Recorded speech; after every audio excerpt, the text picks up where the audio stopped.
In this video, I'm going to be taking this vintage CWC ROADMASTer bicycle and giving it a full repaint and restoration.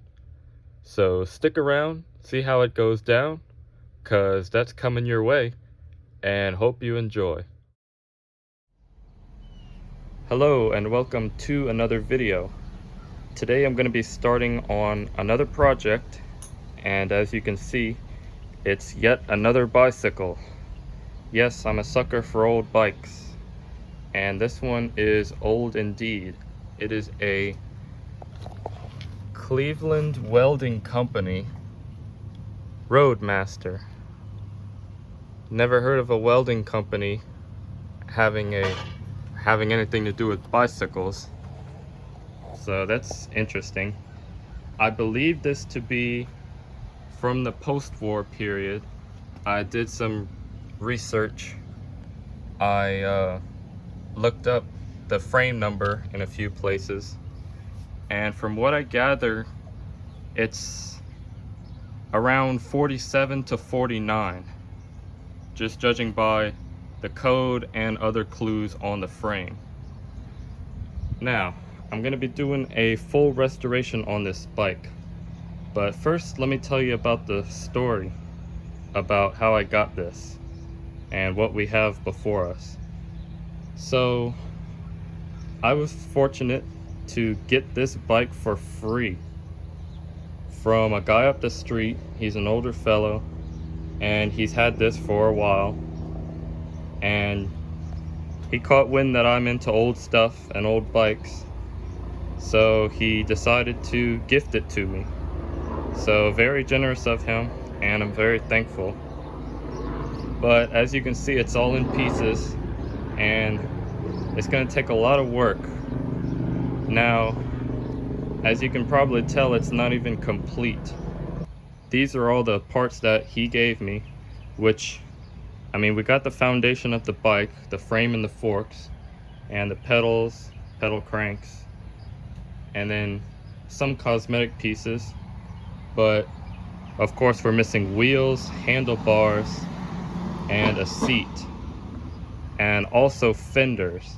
And fenders were one of the biggest things. I mean, I can get any wheel or any seat or any handlebar, but I didn't know how easy it was going to be to find correct fenders for this thing. Well, lo and behold, the next day, I wasn't there when he dropped them off, but I walked outside, and what do I see sitting out here but the two fenders that belong to the bike, as well as a chain, which I don't have out here, but he brought the two fenders that go to the bike. So I was excited and very relieved to see those sitting out here. So that leaves me to just wheels, a seat, and handlebars.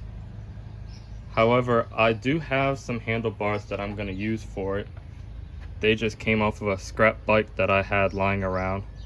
They're not going to be the correct ones, and maybe later on I will run across some actual, at least period correct handlebars. But I'm going to use those for now. They're at least a cruiser style handlebars. But anyways, like I said, I'm going to be doing a full resto on this bike. The paint is old on it, but it's not in original paint. As you can see, there's clear evidence that it's been repainted. And I'm guessing it used to be green. But there isn't any green on all of the cosmetic pieces, like the tank. Actually, maybe on the tank right there, but I don't see any green on those pieces. But my guess is it used to be green. But again, it's not in its original paint, and it looks kind of rough and tacky, especially the fenders. So I am gonna strip all this paint off and repaint it. And I don't think I'm gonna repaint it green, but I am gonna paint it to an original looking paint scheme.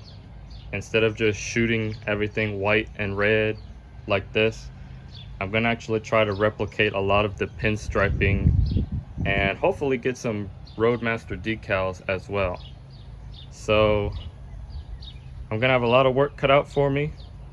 It's gonna be a lot of fun though.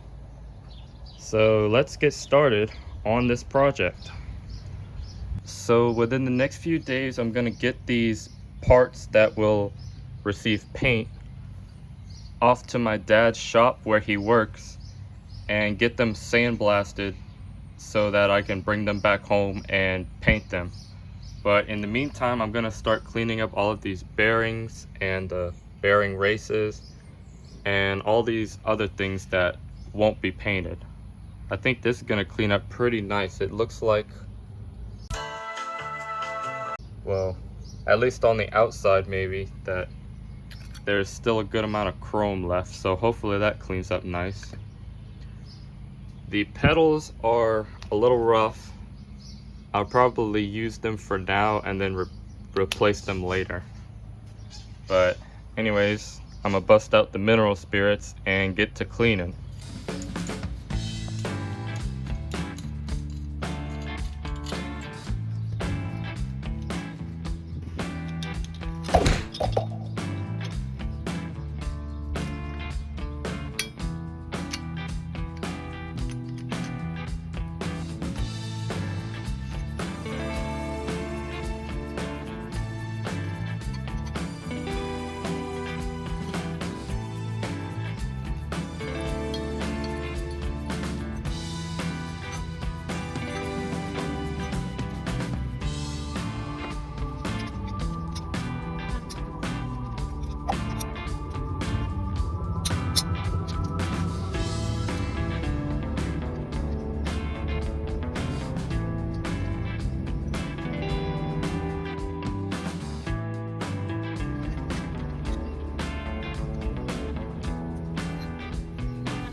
Just about to start cleaning up on all these bearings, but I just had to do it. I laid all the pieces together to do kind of a pre-resto mock-up, and I think it's gonna look pretty good. Normally on an old bike, I would leave the original paint and just touch it up and stuff, clean it up, and leave it as a patina bike, but I mean, to me, it's just in a little too rough of condition, so I think it's a good candidate for a repaint. I mean, there's a lot of bare steel showing through and everything, and the fenders are pretty rough. So yeah, she's gonna get some fresh paint. You know, you learn something new every day. This chain guard, I've never seen a chain guard that mounts to the seat post tube. I thought that's pretty interesting. It mounts up on the seat post tube. Anyways, I'm gonna quit playing around. Again, within the next few days, I'm gonna send all these to my dad's to get sandblasted. And for now, let's get back to cleaning up all these bearings.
So as you can see, those bearings cleaned up real nice, as well as the races and the pedal crank. I'm gonna have to hit that with a wire wheel later on though. I don't have one at the moment. So right now I'm just sorting all my parts and bagging up the hardware. So I'm gonna keep on working on that.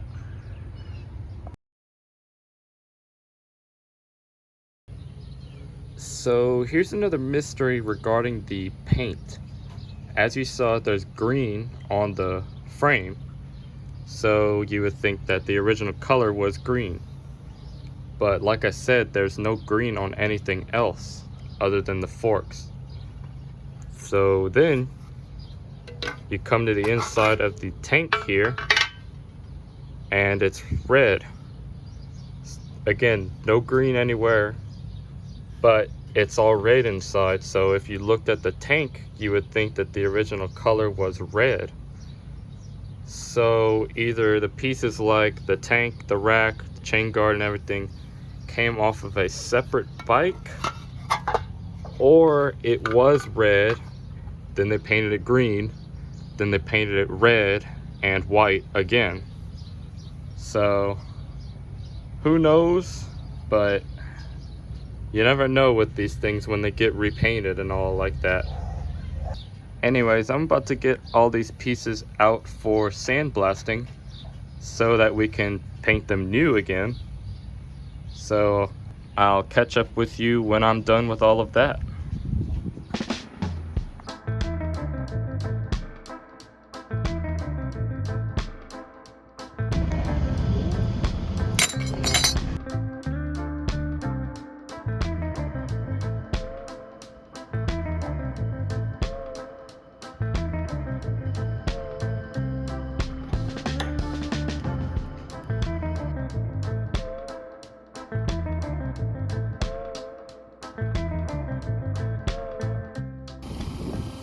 So here was my setup for sandblasting the frame and fenders, since obviously they weren't going to fit in the bead blaster.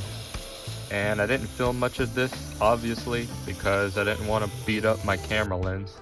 So I took some pictures as I went. And here's a good look at that frame number. If any experts on these bikes are watching, if I'm wrong about the year, then I'd love to know. So any info you might have, please leave it in the comments. I'd like to know. Thanks.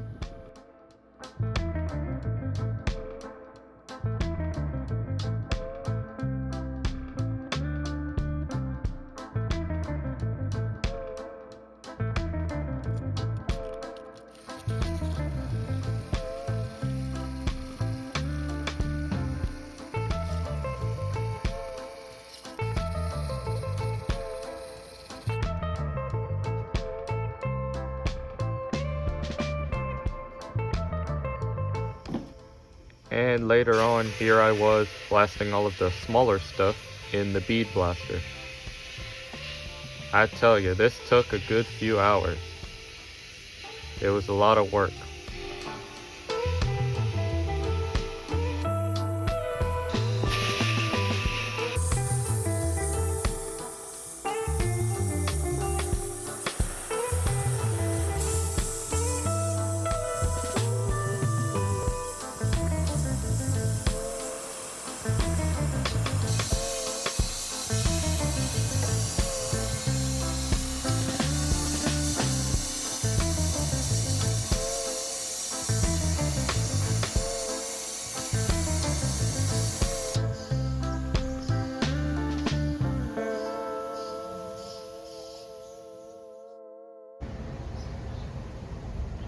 Well, I'm back out here. It's been 2 days since I sent all this stuff out to be bead blasted / sand blasted. And today's the day I'm gonna paint it. I was busy yesterday doing other things, but I also was doing something else on all the parts, and that is body work. There were a few dents and dings. I came in and filled those in, but not with body filler. I actually used JB Weld, just the original 2-part JB Weld, and it works pretty good for that. So, welcome to my highly professional paint booth here. We have the bike frame hanging from the canopy, have the tank pieces down there. I've got all these parts hanging. And then out in the yard over here, I've got my fenders. So I'm gonna get ready to paint all this stuff. And I just realized something. Some of you bike experts may have already spotted it, but I got to looking at my front fender and we have the struts on one side. And I'm realizing, what are these holes for? And it's missing the rear one. So that's a bummer. I'm gonna have to see about finding a fender strut, but I should be able to find something that'll work. I'm still glad to have fenders in the first place, like I mentioned earlier. But anyway, I'm gonna start shooting primer on all of these parts, and then once that's ready, I'll move on to paint. And as is tradition, I always pick a windy day to paint for some reason. I've painted in worse though, and it seems to only be coming in gusts anyway, so it'll be fine. Anyway, first we're gonna do primer on everything.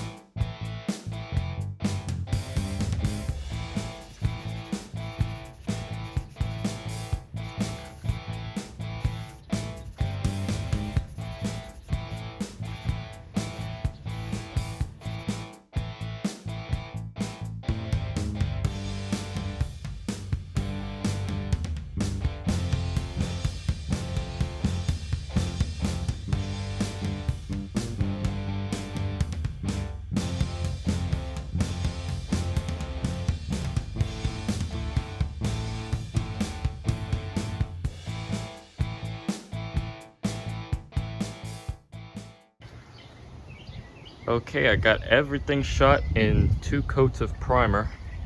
I had just enough between the 2 cans that I had. They're just about both empty. And I did 2 coats. The first was a real light coat, and then the second was a medium wet coat. So I'm gonna let that set up for a couple hours before I put the actual paint on it. Here's these pieces over here.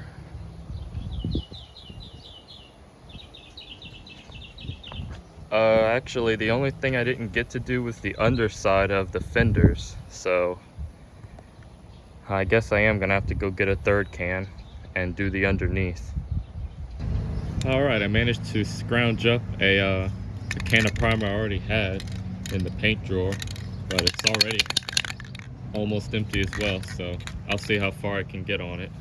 It's not the same kind, but it's just the underside of the fenders, so it shouldn't matter that much.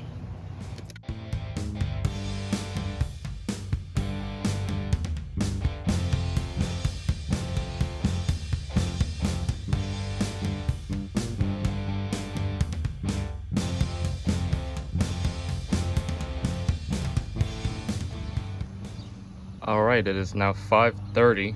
I primered all these pieces at about 12:45.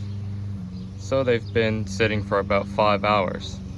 I wasn't gonna leave them that long, but I ended up having some other things to do in the meantime. Don't mind the lawnmower in the back. It was time to mow the lawn. Anyways, now it's finally time for paint, but we do have one more step. We're gonna take a Scotch-Brite pad and we're gonna scuff all of the primer, and this is gonna smooth it down and take off any little frilly bits. For some reason, primer likes to do that, and it'll get it smooth. Then we're gonna wipe it down with rubbing alcohol, and it'll help with the adhesion of the paint. So I won't bore you with that. It's just scrubbing parts, so I'll be right back.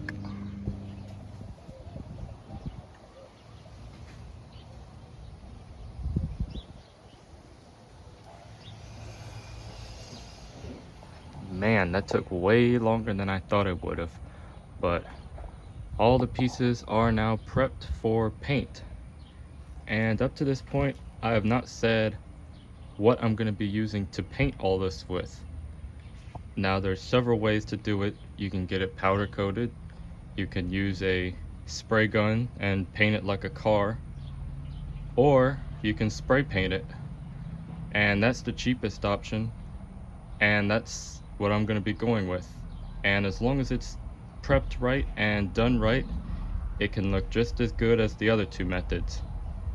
Now there are high-end spray paints designed specifically for painting bikes, but I'm going the even cheaper route.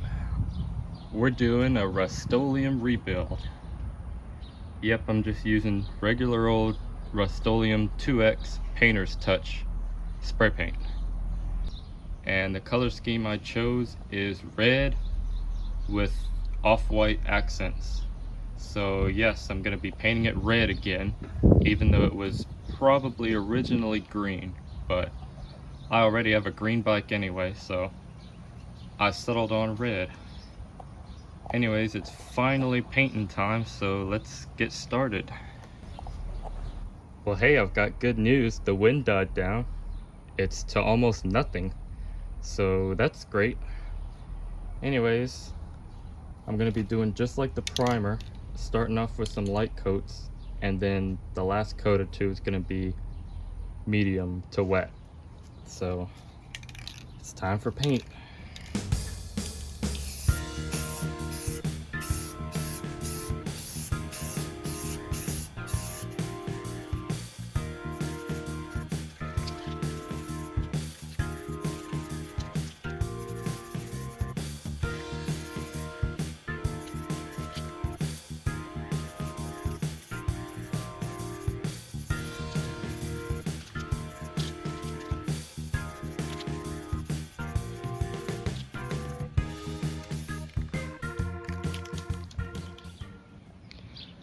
Well, I think that's going to come out pretty good when we get to the finished product.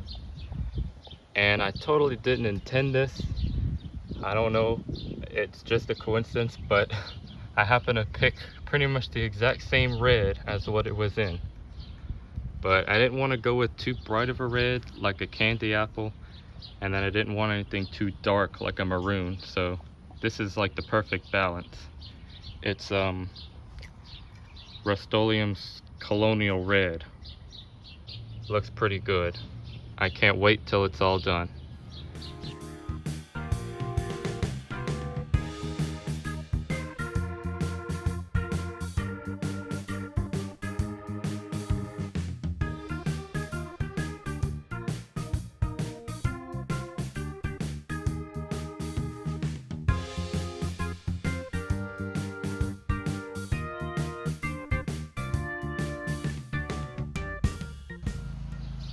Well, the red is coming along nicely.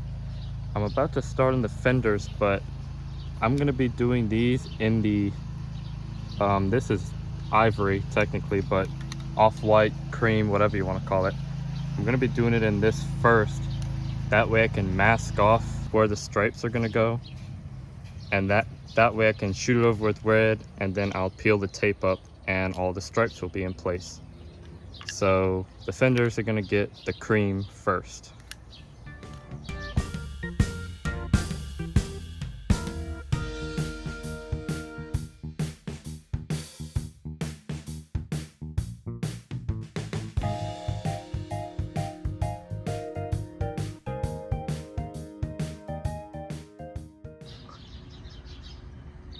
Man, that's honestly not a bad primary color, if I'm being honest. But man, I tell you, you wouldn't think it does, but that wears out your fingers, man. Constantly spraying. I see why they came out with those comfort grips, they call them, with the trigger. Because man, I had to switch to my thumb at times. Well, I'm losing light, and I'm almost out of red spray paint, so I'm gonna have to go back to Home Depot and get at least one more can, because I need to do these fenders, and then I didn't get to the bike rack either, but I did the chain guard, the forks, the frame, and the tank. I mean the 2 tank pieces. Again, I'm losing lighting, so it probably doesn't do it full justice, but there's the frame. It came out pretty good. I moved the tank pieces over to my truck. Have a look at those real quick. Those came out pretty good as well. These will have a lot more cream on them too. So anyways, I'm gonna wrap it up for the day. Get some more paint tomorrow and we'll finish it up. All right, I'm back out again, and it's been another 2 days since I painted everything. I wanted to give it the full 24 hours of cure time, so I left them alone all day yesterday. Then today I came out and spent pretty much the whole day masking everything off in preparation for the cream accents, or in the fender's case, I'm painting over the cream red, but everything else is going to get sprayed with the cream paint. You can see that part of the tank pieces will be cream, the 3 stripes running down the chain guard, and around the head tube of the frame. So I first need to flip the fenders over, that's what this is for, and spray the undersides, which I didn't do yet. That's still primer. Then once that's set enough, I'll flip them back over and spray the tops red, and in the meantime I'll do everything else with the cream. So I'm gonna get started on that.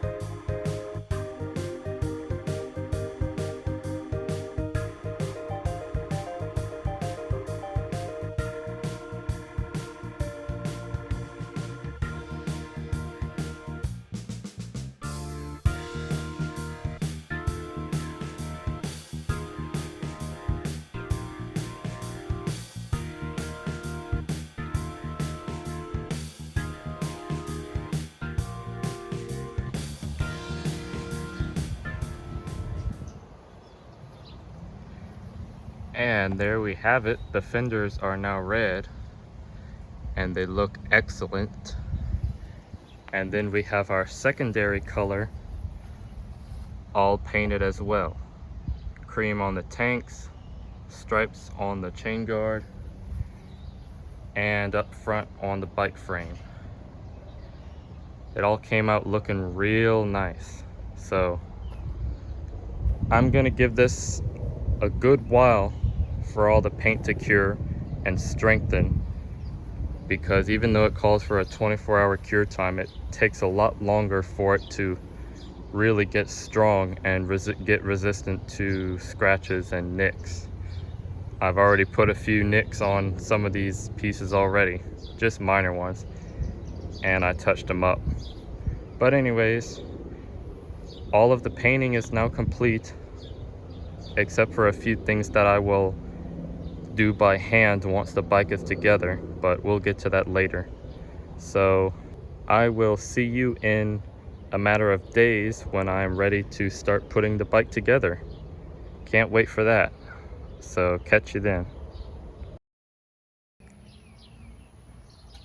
Well, I am once again back with all the bike parts. I took a 4-day break from doing any work to it, again to let the paint cure a while, and it is no longer tacky like it was within a day after painting it. And I painted it all last Thursday afternoon, and it is now Monday afternoon, so it has been 4 full days. But now we gotta unmask all this stuff and see how it all came out, and pray to God that none of the paint peels. So let's peel all that tape off and have a look-see.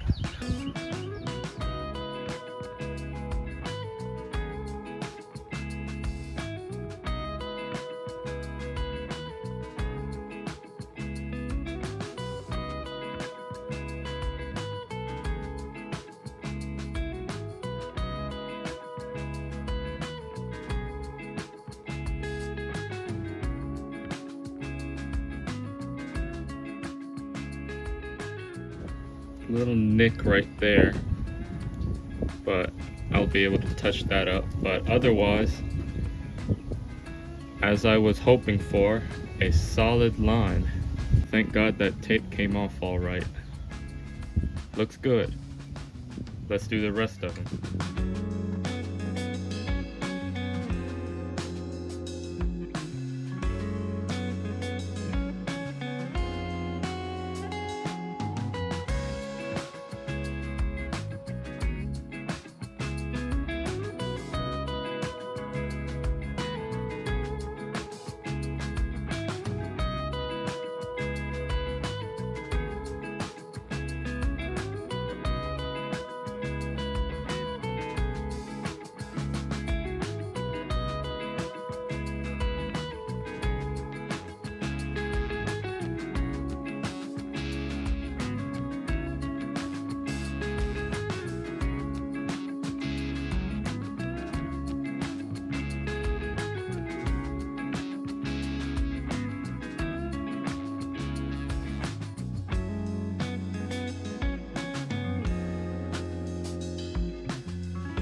Well, tons, and I mean tons, of masking tape and paper later, check out what we are left with.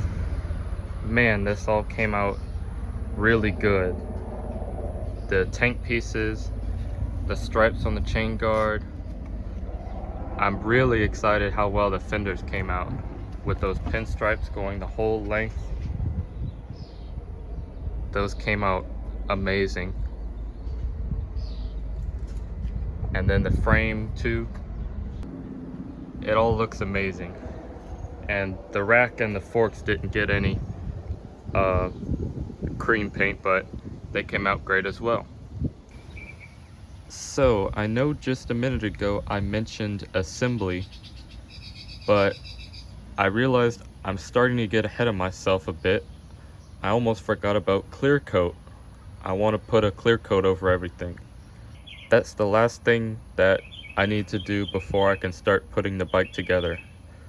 But before I do clear coat, you might remember I mentioned doing some additional detail painting by hand, and I'm gonna have to do that first.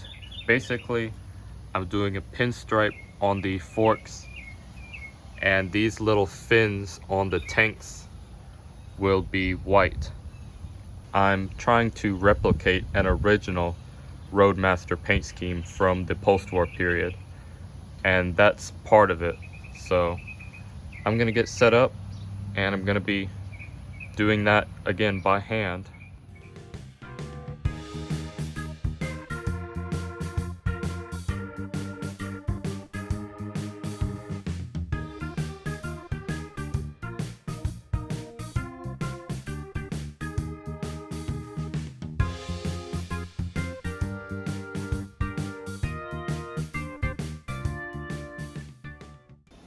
Now I'm gonna do the pinstriping down the forks. And like I mentioned in the beginning, this would have been a lot easier on the bike with it all together, but I can't put the bike together before I clear coat it. I guess I could, but I'd have to take it back apart and put it back together. So I'm just gonna work at it like this. And we'll see how this goes, because I'm not the best at pinstriping. So wish me luck.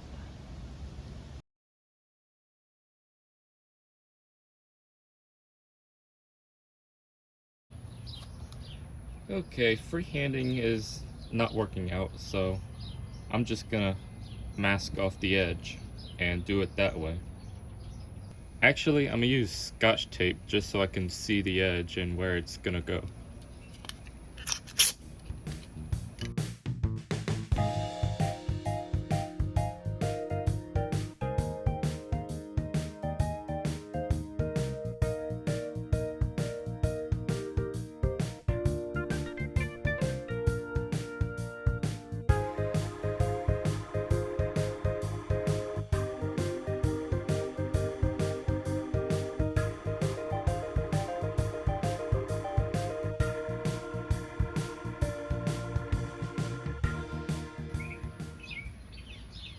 Well, as you can see, that was a process. I won't call it good, but I'll call it decent. I'd say that's a 20-footer. And considering I've never done anything that intricate before, I think it's pretty good. Now I just gotta do it all over again. Yay. Well, that side went a lot better. Still not smoothly, but better. So I'm gonna call that good. So the hand painting came out okay. In hindsight, I should have just done these straight from the can when I masked off the bottom part down here. I don't know why I didn't think to do it that way before, but those still came out looking good. And then the forks, again, I'm gonna call that decent. So now that that's all done, we can move on to the clear coat.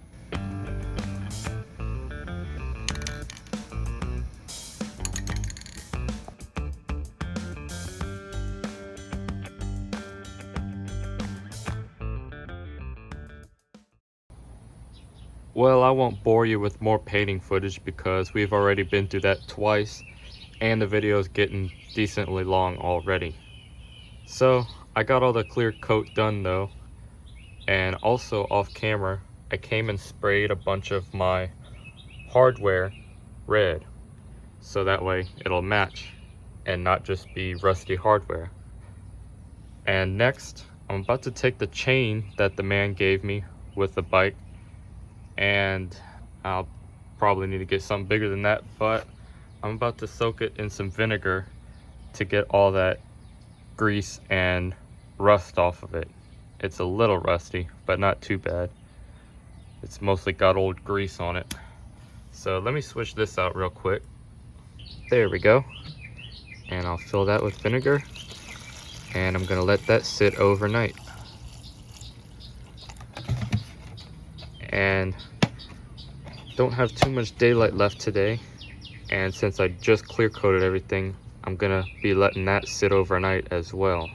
However, I'm not hanging in the towel just yet for today.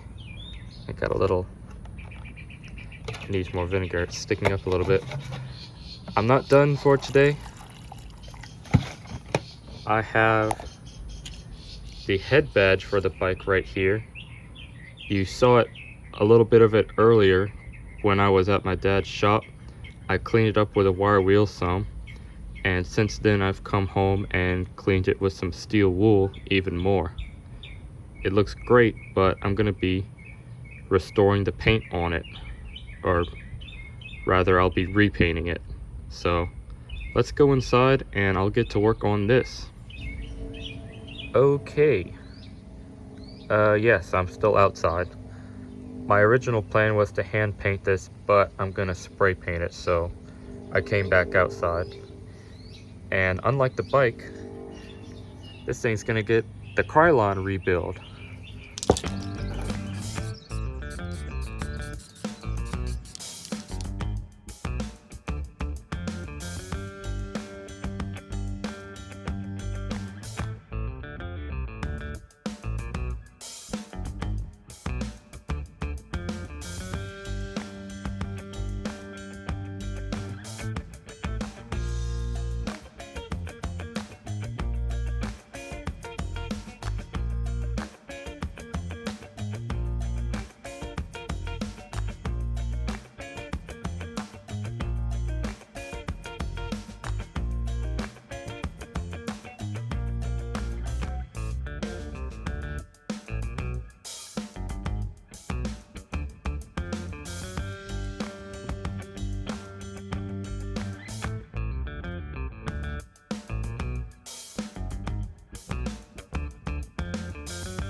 Well, here's how it came out, and it ended up being a lot trickier than I expected to do all of this, and I'm gonna have to come back over basically the whole thing and touch it all up due to the masking tape and scraping all the letters out and everything. But overall it came out pretty good, so I'm gonna do all that off camera within the next few hours, I guess. You'll see the finished product when we slap it on the frame. And speaking of that, it's finally that time. We're gonna assemble the bike. And for me, it's gonna be probably tomorrow or the next day, but for you, it's gonna be right now. So I'll see you then.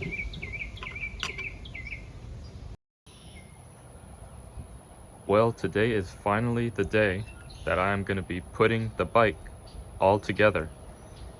It's funny that I can't say put it back together, since when I started it was already apart, but we are finally going to get to see what this thing looks like all put together.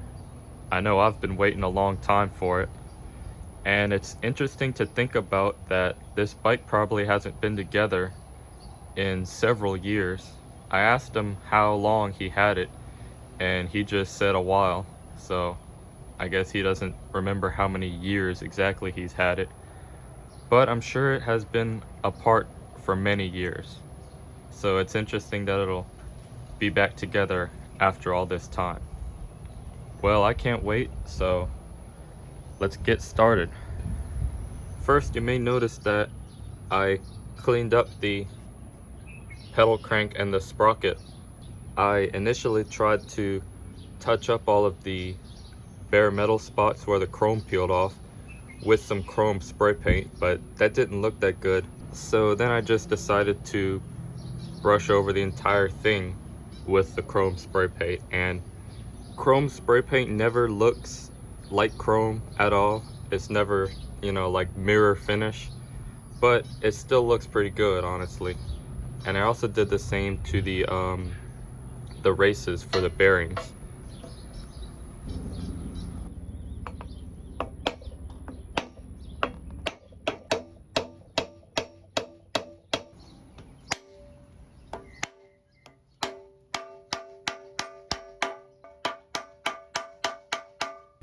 let's see what this chain looks like. This is what the vinegar looks like after 3 days. Looks pretty nasty. I also need my kickstand bolt out of here. I threw that in here as well. And it looks like it all broke up. I'm gonna have to give that a scrub. Yeah, here's my kickstand bolt. I'm gonna get to scrubbing on these real quick.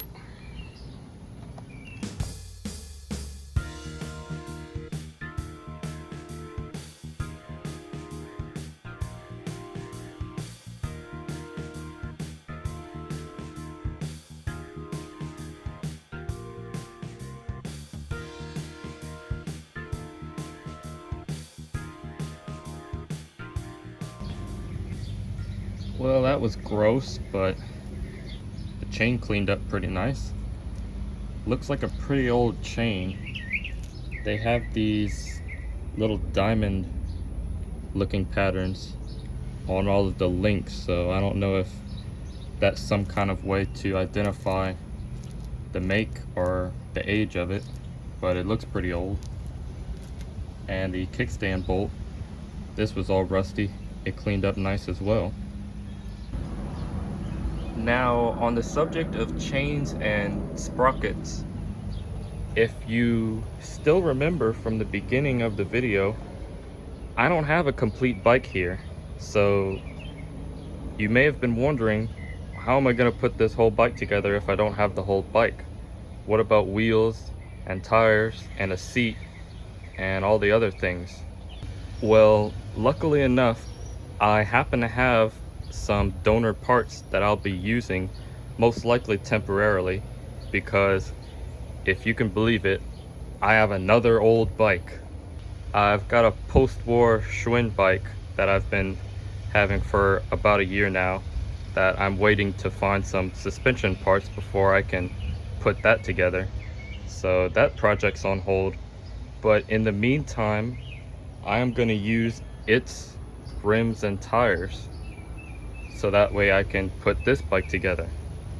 For the rear, we've got a Bendix single speed hub, a Bendix 76 to be exact, and I've got some old tires, but haven't been used very much, so they'll still hold up for a while. So yeah, I have my wheels and tires covered, and I'll also be using the seat from the Schwinn as well, temporarily. So now that that's covered, let's get back to putting her together.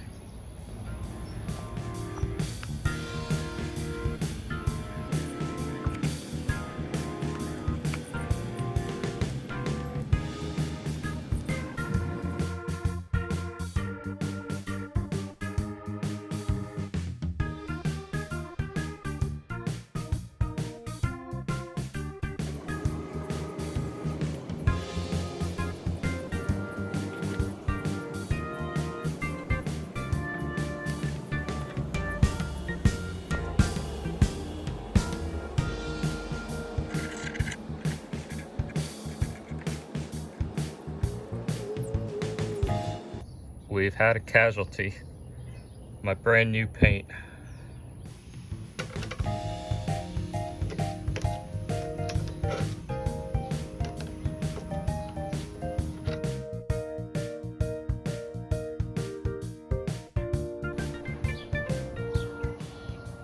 I'm gonna once again use my highly professional bicycle hoist.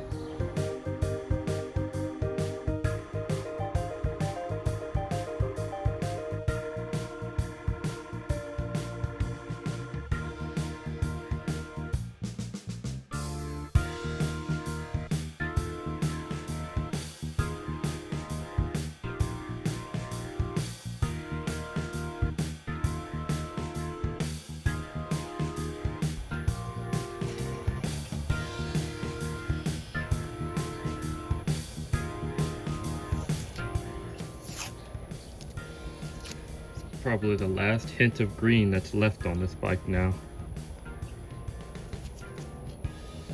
The only remaining evidence. of its past.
Man, putting the tires on there makes a world of a difference. So it's gonna look great.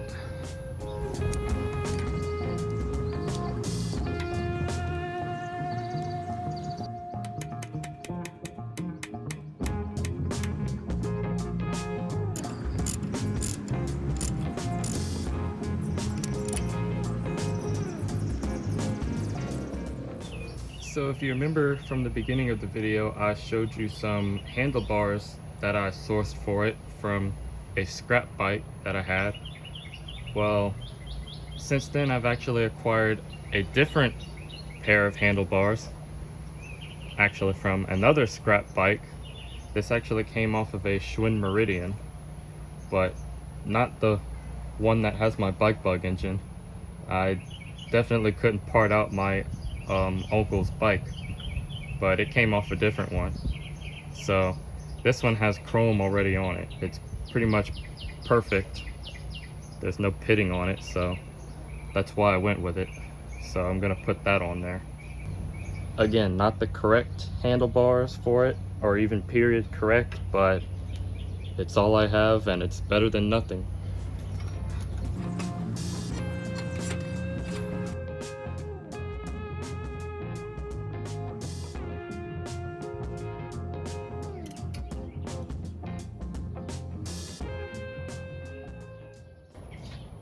I also got these on eBay, some sweet reproduction flex grip handlebar grips.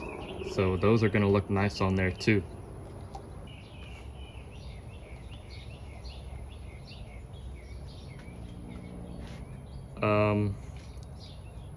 Or not. I didn't realize they, I guess they're for a bigger diameter handlebar. Which I didn't even realize there were different diameter handlebars. Especially bigger than this. Well, that sucks. Time to bring the tape out.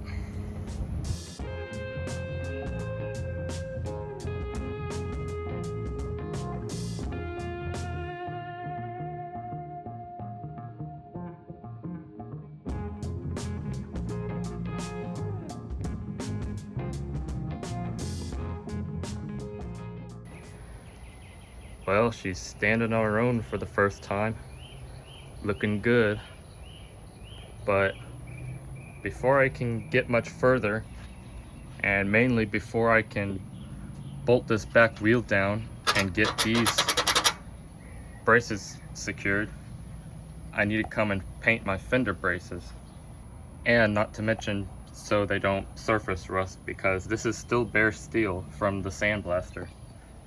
And I got the front fender to do as well, even though, as mentioned before, it's missing one of the struts, which is upsetting, but I'm gonna have to find one later on.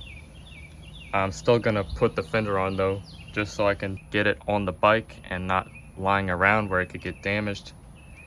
And plus, just so I can put the whole bike together, of course. But I think it'll be fine for now with just the front one. But anyways, I'm gonna spray these and then move on with some other things.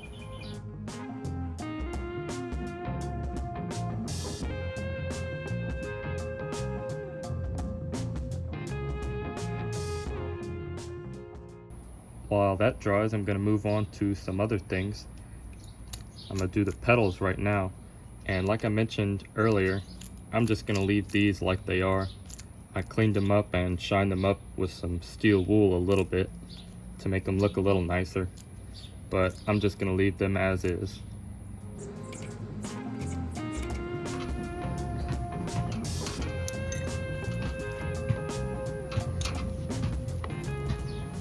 I just realized that I never did unmask the rear reflector on the rear fender here, and I'm probably gonna have to brush that with the silver spray paint as well. So let's see what this looks like.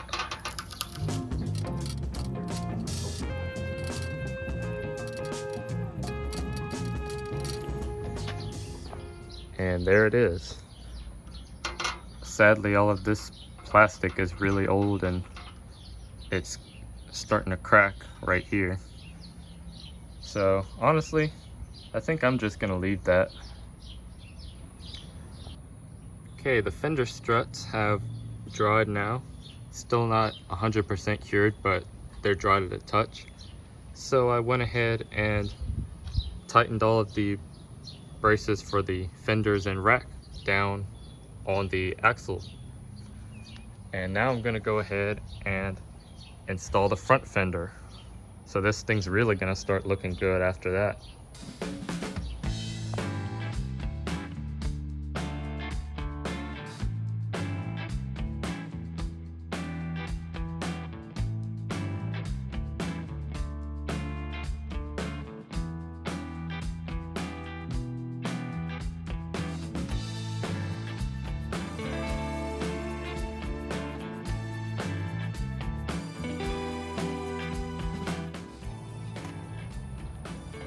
I can say one thing, fenders complete a bike for sure.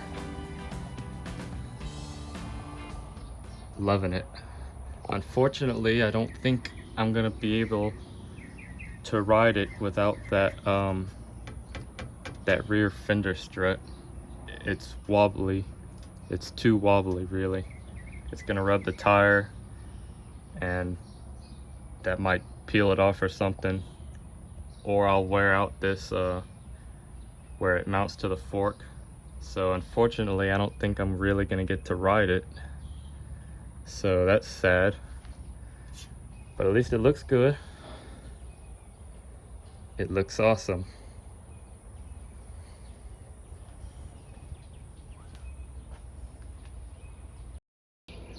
Well, I am back at it the next day. I didn't think this was gonna take that long, but as with anything, when you try to film something at the same time, it takes a lot longer. But yesterday we got the majority of the work done. We really only have a few more things to put on there and it'll be done. And to start off today, I'm gonna start by attaching the chain.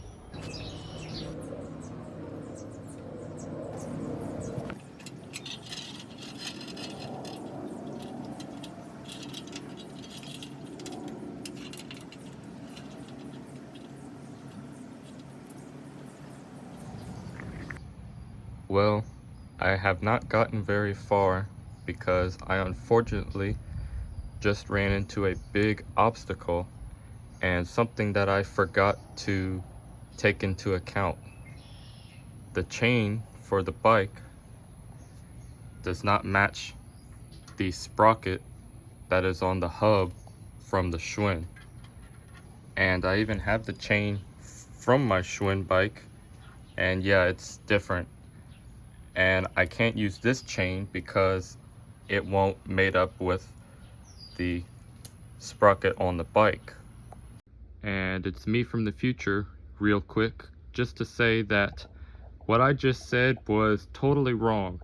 After I filmed this, I got to thinking that the Schwinn bike has a skip tooth sprocket just like this bike, so it should use the same chain.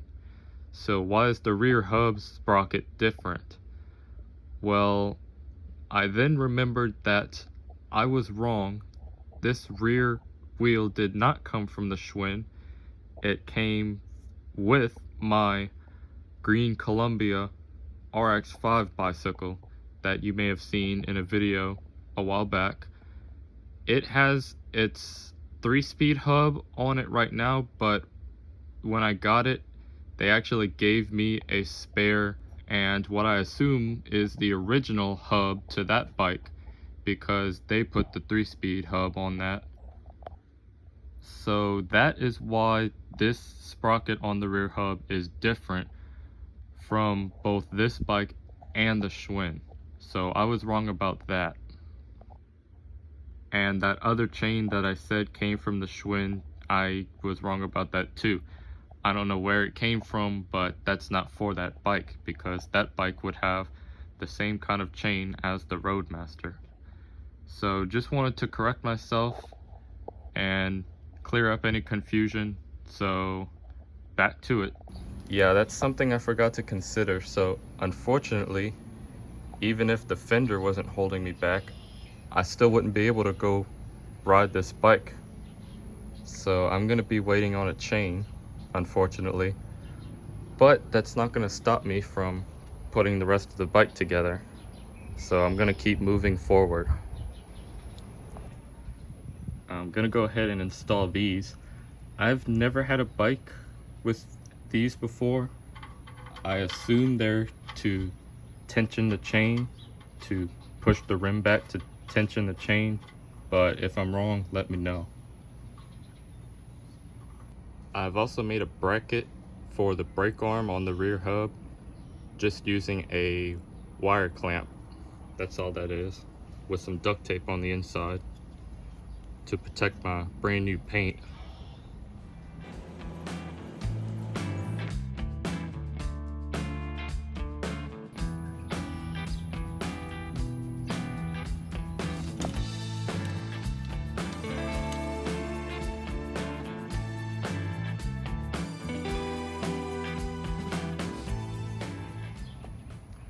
Chain guard looks great. That almost completes the bike just as much as fenders do. Next up is going to be the seat, and just like the wheels, I borrowed this from the Schwinn. However, I couldn't use the seat post from the Schwinn because this thing has a 5/8 diameter seat post tube, when the Schwinn and commonly most other bikes use 13/16, I believe. So the Schwinn tube was too big for this bike. So I just took a 5/8 pipe to use as a seat post.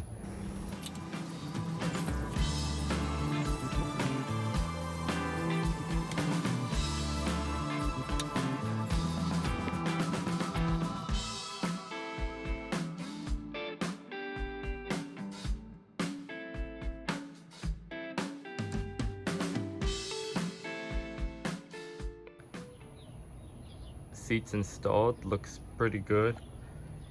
It could look better. That leather is a little worn out looking. Maybe one day I'll have to polish that.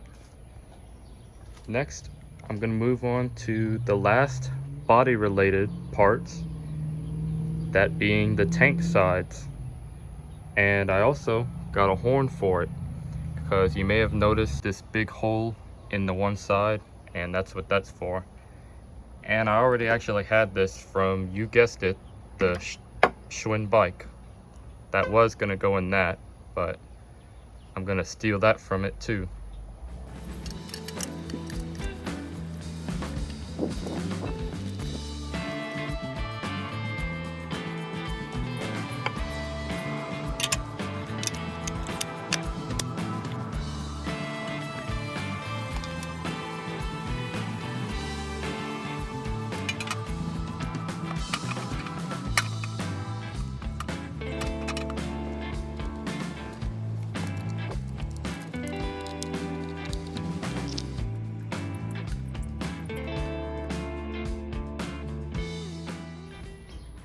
And last but not least, we can't forget about the head badge. Now, since you saw it last, I touched it all up and I went over it with some clear coat to seal it all off.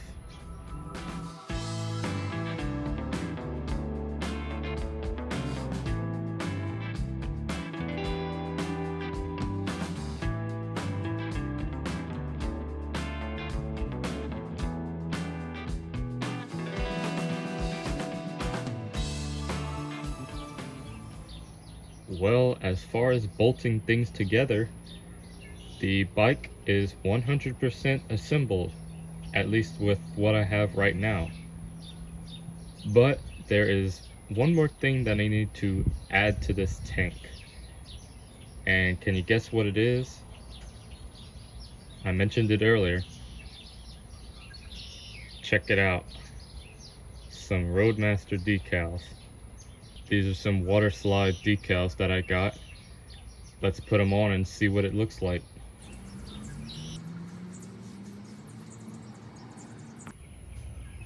After this clip, I stopped recording for a bit because, needless to say, things went south.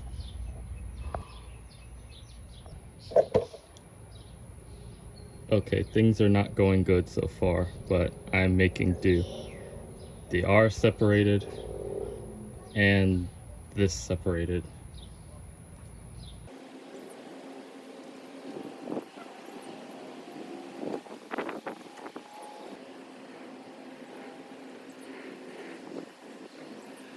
Okay, well, that played out exactly how I hoped it wouldn't play out, but I still managed to salvage it all.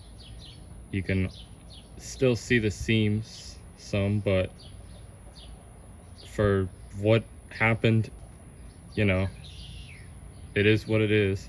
It still looks good, especially from a distance. So, I mean, I did not tug on that thing that hard when I was trying to get it off of the backing paper, and the littlest tug that I gave it, it just ripped. So hopefully the other side goes better.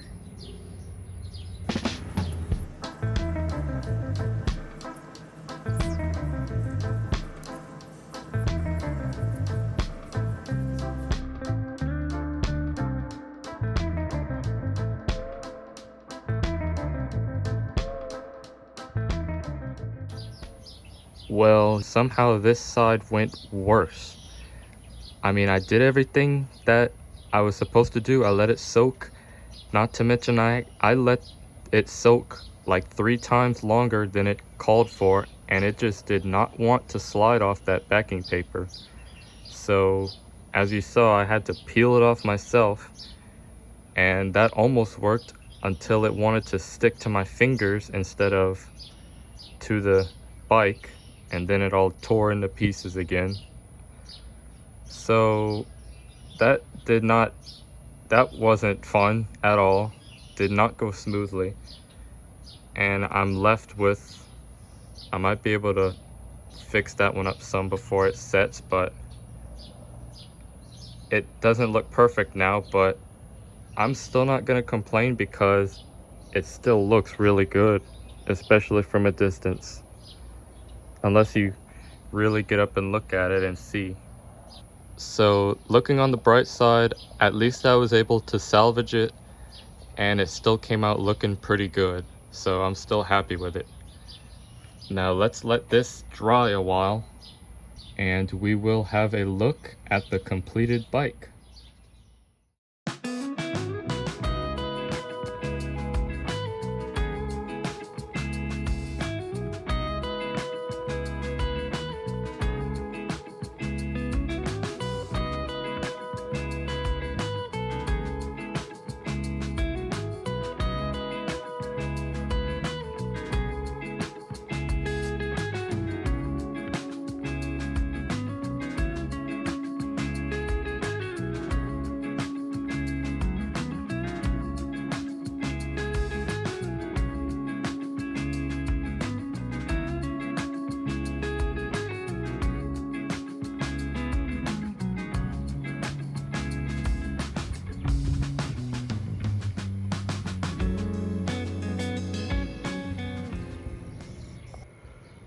Well, folks, if you ask me, I think the results are pretty epic.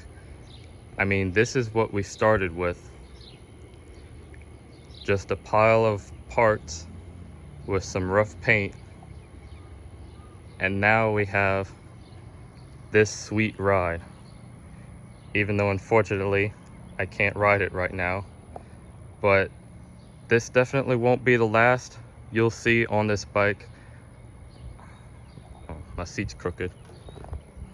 This definitely won't be the last you see of this bike. I'm gonna figure out my chain and sprocket issue. I'm gonna try to locate a fender strut for the front and work out any other odds and ends that I need to. Not to mention, this still isn't even complete. There are still some things that it needs. First of all, I'm sure you've been wondering what these two little lobes are for, whatever you'd want to call those. There's actually supposed to be a sort of a accent piece for the fork that comes and meets up down at the axle nut right here. I'll throw in a picture right here. So that's what's supposed to go up here. Second, you may have noticed that there is a built-in headlight bracket on the fork. So you know I gotta get a sweet headlight for that. Plus I may throw on some other accessories like a bell or something, but I don't know, we'll see. But here she is for now. And speaking of bell, I'm sure y'all have been waiting to hear it. That's what the horn sounds like. So yeah, I'm really happy with the way this came out. It looks amazing. And I can't wait till I work everything out and I get to take her for a ride. But I hope you enjoyed this video. I know it was a long one, but I hope you enjoyed watching me restore this 47 CWC ROADMASTER. I definitely enjoyed it. I learned a lot, learned a good bit of history on these bikes in doing all the research that I did. So with that, again, thank you so much for watching. If you enjoyed, be sure to give it a like. That also helps spread the video around for more people to watch and enjoy. And also consider subscribing because, like I said, there will be more on this bike in the future, so you can stay tuned for that. But for now, I once again hope you enjoyed this video and have a great rest of your day.